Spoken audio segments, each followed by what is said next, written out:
বন্ধুরা, good morning. আমি সঙ্গীতা। আমার নতুন একটা ব্লগে তোমাদেরকে অনেক অনেক ওয়েলকাম আর ভালোবাসা। কেমন আছো তোমরা সবাই? আশা করছি ভালো আছো আর সুস্থ আছো। আমরাও না বেশ ভালো আছি। আর আজকে হচ্ছে বুধবার, এখন ঘড়িতে বাজে ভোর 5:30। তোমাদেরকে সাথে নিয়ে আজকে ব্লগটা এখান থেকে শুরু করছি। আই হোপ আজকে ব্লগটা তোমাদের একটু হলেও ভালো লাগবে। প্রতিদিনের মতন ঘুমটা কিন্তু 5টাতেই ভেঙেছে। তারপরে কিছু এডিটিংয়ের কাজ সেরে একেবারে সংসারের কাজগুলোতে হাত দিয়ে দিয়েছি। উঠেই সমস্ত ঘরের দরজা জানলাগুলো খুলে আগে দুয়ারের গোড়ায় জল দিয়ে এসে রান্নাঘরের জানলাটা খুলে রান্নাঘরটা পরিষ্কার করে নিয়েছি। আর এখন এই ঘরের জানলাগুলো খুলে ঘরটা ঝাড় দিয়ে নেব। কয়েকদিন আগে বৃষ্টি হওয়ার ফলে কিন্তু গরমটা বেশ কমেই গেছিলো, কিন্তু আবারও গরমটা ঘুরিয়ে এসেছে। তাই ভেবেই রেখেছি কালকে যে আজকে অনেকটা সকাল সকাল উঠে সমস্ত কাজগুলো গুছিয়ে নেব।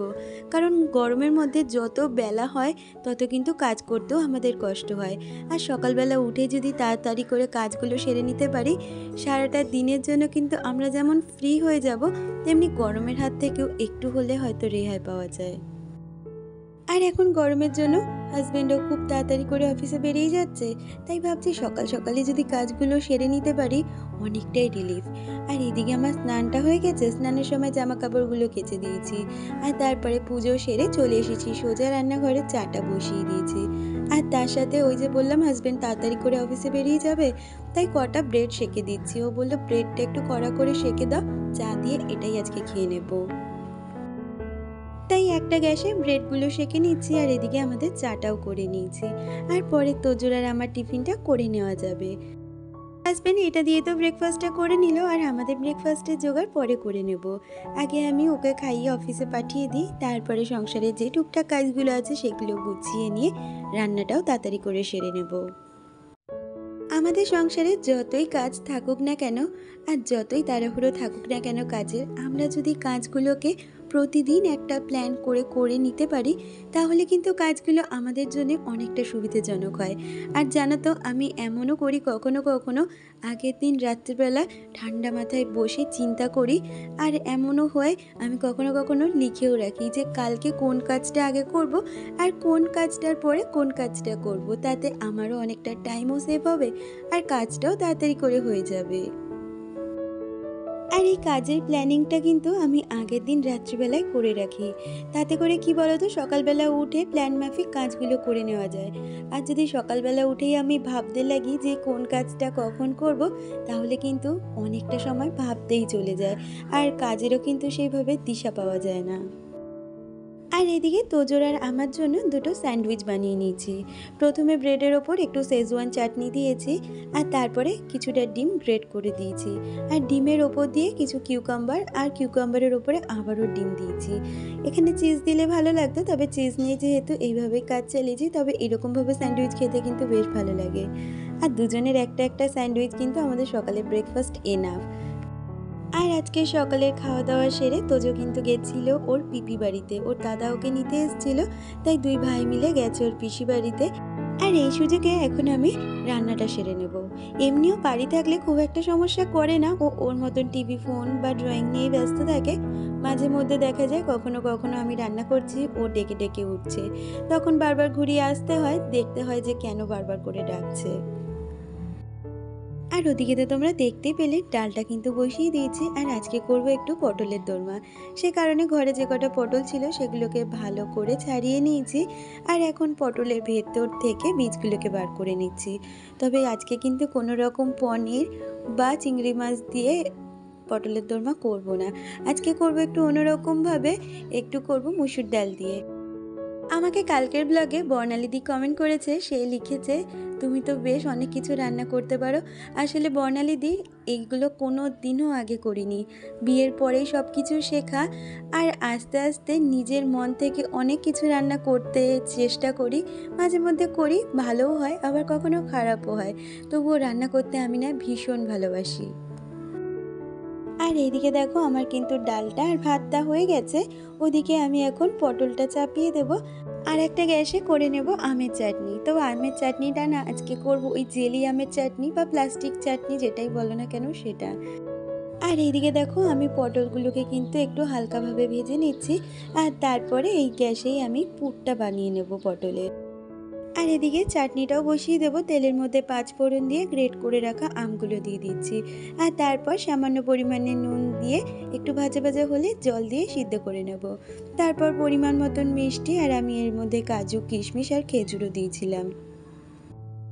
এতক্ষণ পর্যন্ত যারা আমার আজকের ভিডিওটার সাথে রয়েছে, আমার আজকের ভিডিওটা তোমাদের যদি কিছু ভালো লেগে থাকে প্লিজ একটা লাইক কমেন্ট করে দিয়ে যাও। আর আমার চ্যানেলের নতুন বন্ধু হয়ে থাকলে চ্যানেলটা সাবস্ক্রাইব করে আমার পাশে থেকো। আর ওদিকে কথা বলতে বলতে আমার চাটনিটাও হয়ে গেছে, সাথে এদিকে দেখো পুরটাও রেডি।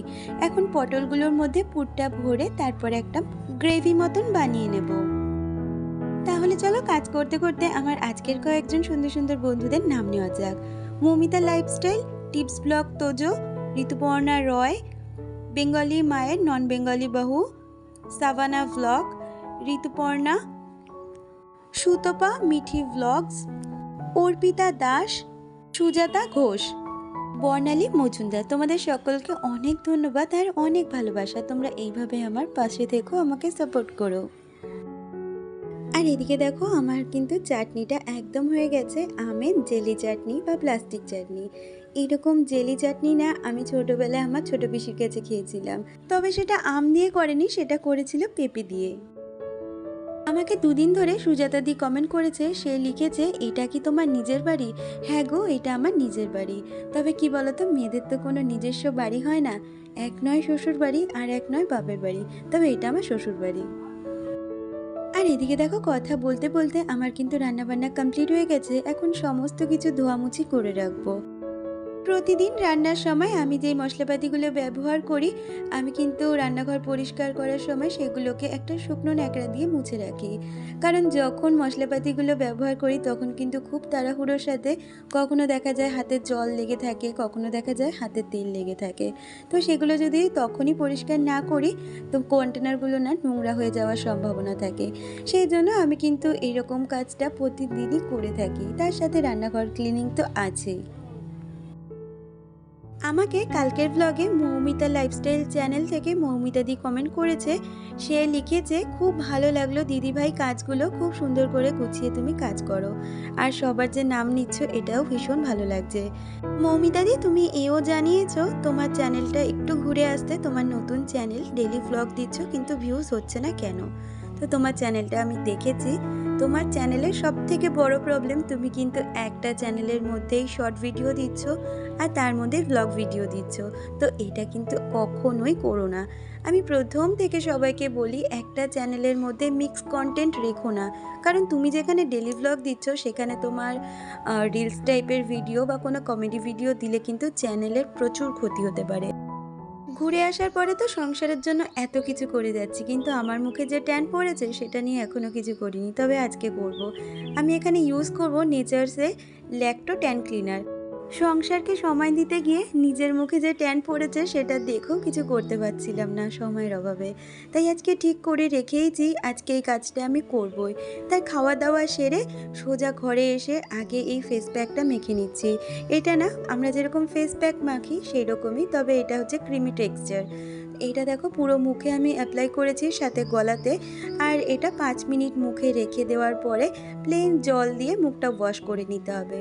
আর মুখটা ওয়াশ করার পরে আমি ভালো করে মুখটা মুছে আমি যেই টোনারটা ব্যবহার করি সেটা অ্যাপ্লাই করলাম।